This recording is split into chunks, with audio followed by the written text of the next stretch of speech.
Welcome to episode 2 of Unibet presents the Queensberry Rules. I'm Adam Catterall, this is Nick Peet, and this episode is dedicated to Joe Joyce because episode 1 was all about Daniel Dubois. If you've not seen it yet, head to the Queensberry Rules YouTube page, subscribe, you'll never miss out on any of the content that we're bringing you this week as we build up towards Daniel Dubois versus Joe Joyce this Saturday night. You're going to hear from Sam Jones very, very shortly, and you're also going to hear from Joe Joyce. But first, a little bit of news. Which broke a little bit earlier on today. Ismail Sellis, the head corner of Joe Joyce's team, will not be in the corner with Joe Joyce come the fight at the weekend. A little bit more information as to why he won't be in the corner will come from Joe Joyce very, very shortly, so make sure you stick around for that. We're getting closer though, aren't we? The buzz is getting bigger. Yesterday you were at 11 of a 0 to 11 of excitement for this particular fight. You must have gone to 12 today because we're starting to be around the fighters and feel that energy. Yeah, I did. I started to peak towards 12, 13, and then you know what? Sitting down having a chat with Joe brought me back down again. He has that Iceman effect, doesn't he? So he's chilled me out a little bit now. I'm gonna relax today and then build myself up again for the weigh-ins tomorrow. Well, one man that is guaranteed to rev us all up is Mr. Sam Jones, and he joins us right now. Sam, how are you, mate? I'm all right. How are you? I'm good. Listen, where's the suit? I was going to come down in my dressing gown. This bubble nonsense. No, absolutely, mate. Listen, you're athletes. This is how you should dress.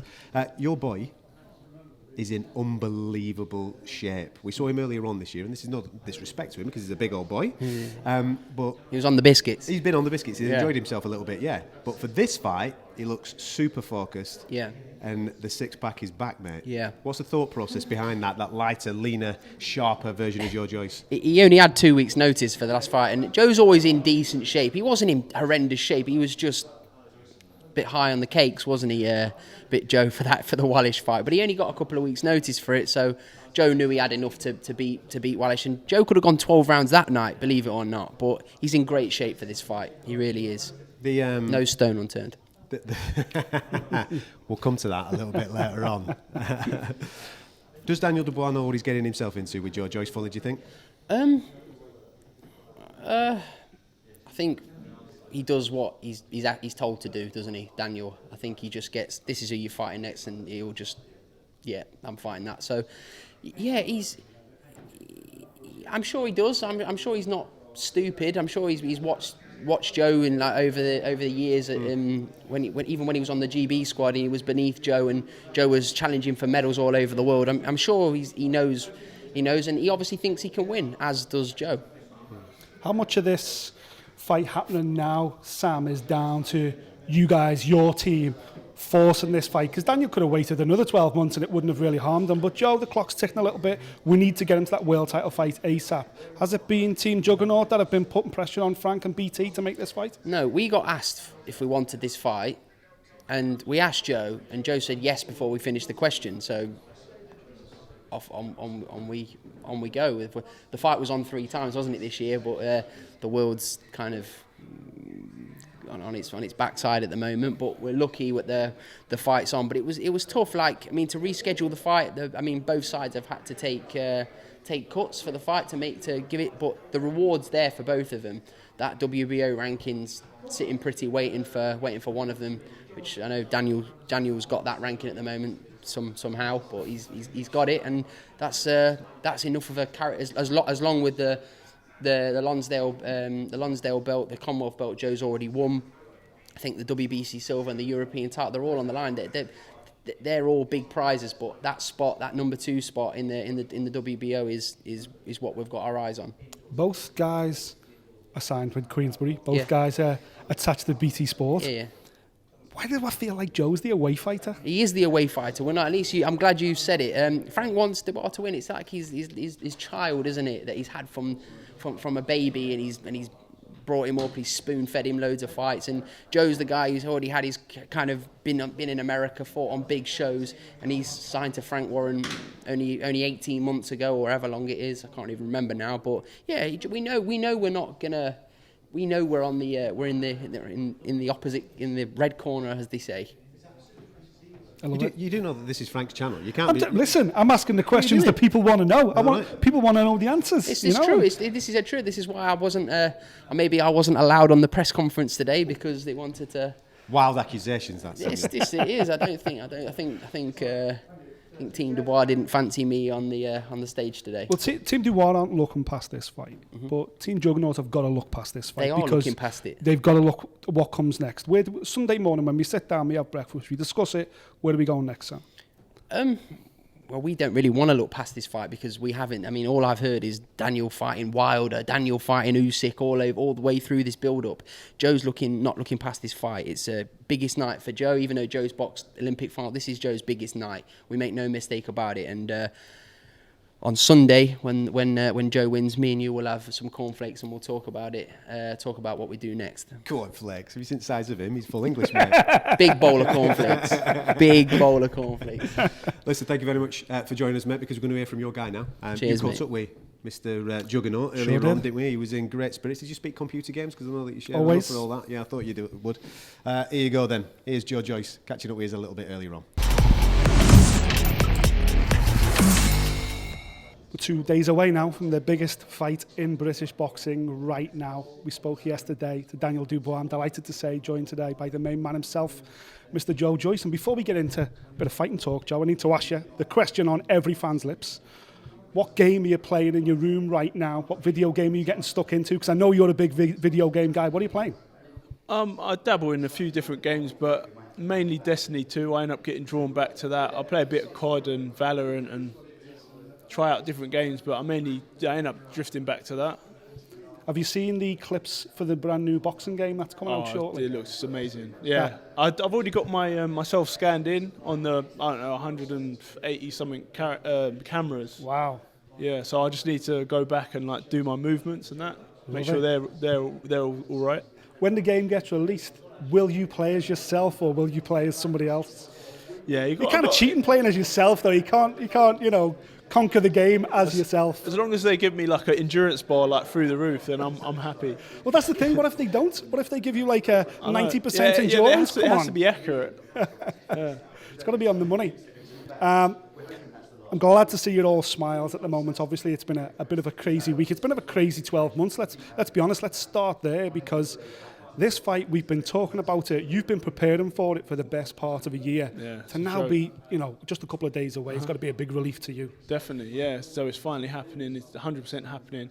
Can't be postponed again, and it's not got a crowd, so they haven't got to worry about that, about the government guidelines or anything. So it's definitely happening. It's Saturday night, and you just can't wait to get the victory and then to move on from there, because it's tough to just be training and then it not going ahead. You put in that hard work, so to have it like, obviously it was out of our control, and we went into lockdown and I had to get on a plane back from Vegas, and I was in such a good place there and ready to put on a good show. So I'm just relieved that it's finally here. I've been, I had a fight in between. I had got off the ring rust in July, which was good, and picked back up again, and I'm on my way. The fight actually happening right now, how much of that is down to you? Because with all due respect, Daniel's 10 years younger than you. He's got he could have waited. He could have kept pushing it back. You can't wait no more, Joe. We need to see you get into world title class as quickly as possible. So how much was it about you and your team saying, "Got to have this fight now. We've got to do it now"? Yeah, definitely, because it's who this is like the best fight that's out there that's going to catapult me in the right direction, directly to a world title potentially. So it's what I'm in boxing for, and I just need to deliver on the night, and I'll be home free to challenge for a world title. As has been the case for this fight for the whole year, 3 cancellations. You have a bit of a roadblock this week. Ismail Salas not going to be in your corner on Saturday. How much is that going to affect you? And can you give us a quick update on the situation, how we've got to this point? Yeah, so Salas has got his... so he came over a couple of months ago, and it was key to get all my technique and stuff on form. And then I've been working with Steve since before the Wallish fight. So he's already worked alongside Salas with and David Hay when I was with him. So it's good that he was there, but he had to leave and go back because he's got a load of other fighters that are fighting for. We've got big fights too. So it's just a shame that he couldn't have stayed, but on his, he had 3 tests before he came over here from Las Vegas, and it was all clear. And then maybe somewhere on the flight or this test, he's tested positive at the hotel, so he's had to. So it's looking like he's not going to be able to be in my corner, which is, a massive shame. But the journey must continue. I've got confidence in my team. My team's strong anyway, and I believe that I can beat Dubois without him. But I feel that, I feel that it's just a shame. But the journey must continue. Why is it the Joe Joyce journey?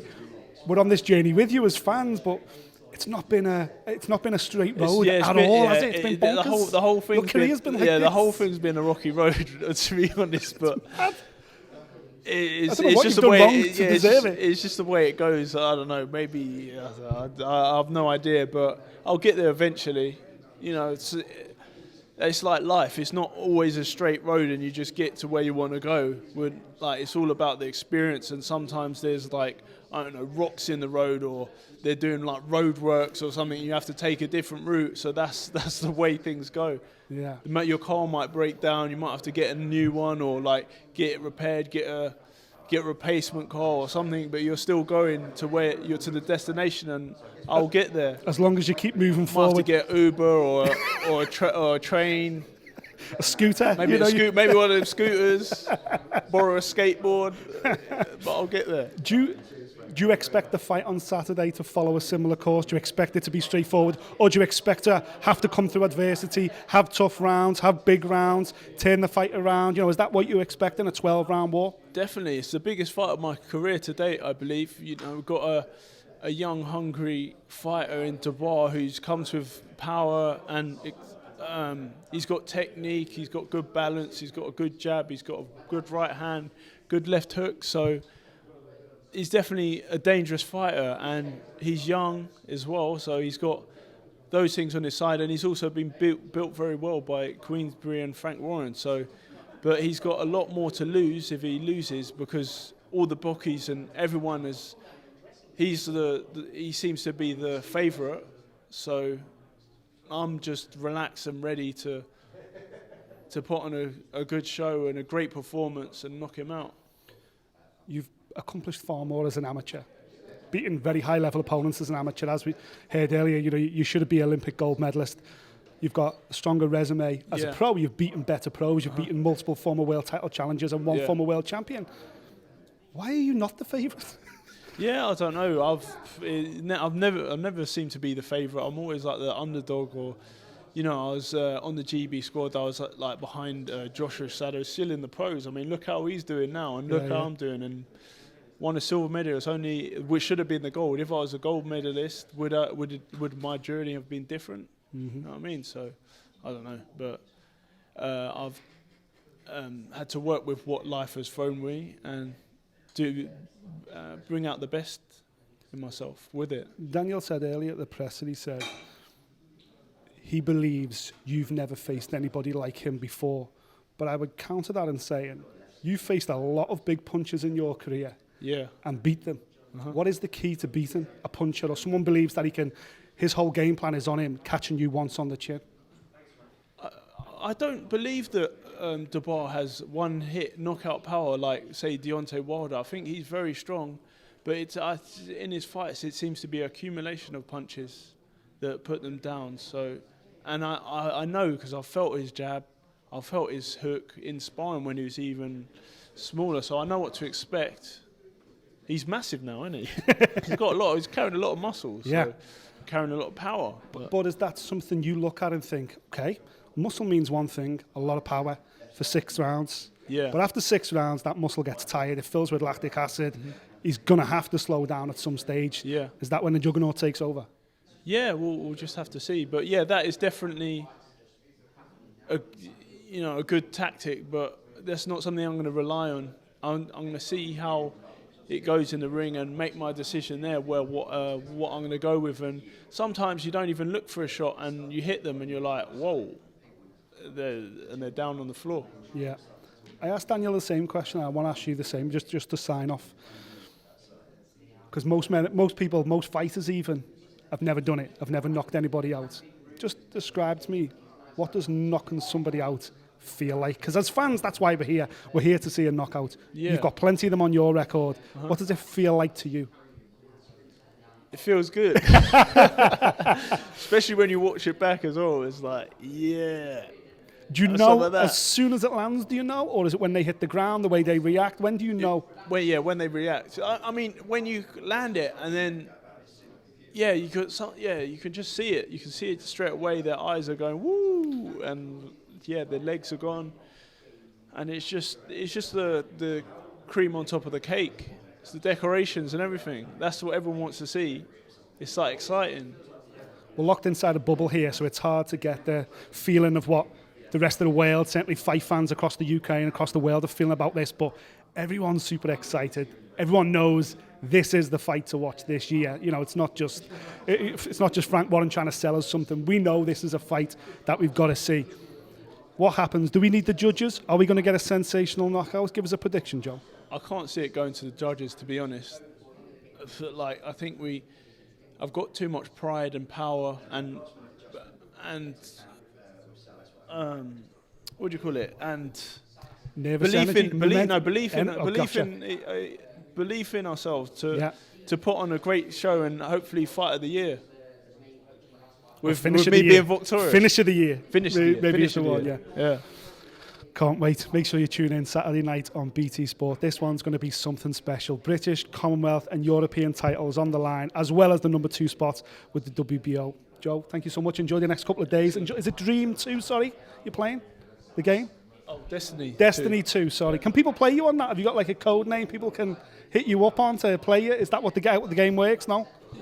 Yeah, but I don't know if I'll give out my my ID, my play ID. I'll get loads of like inboxes, message ads. I don't know. If you play that game and you're getting destroyed, it's probably Joe destroyed you. Yeah. Cheers. Thank you, sir. So there you have it. The Juggernaut in great spirits. You sat down with Daniel yesterday. You sat down with Joe today. What's the vibe, man?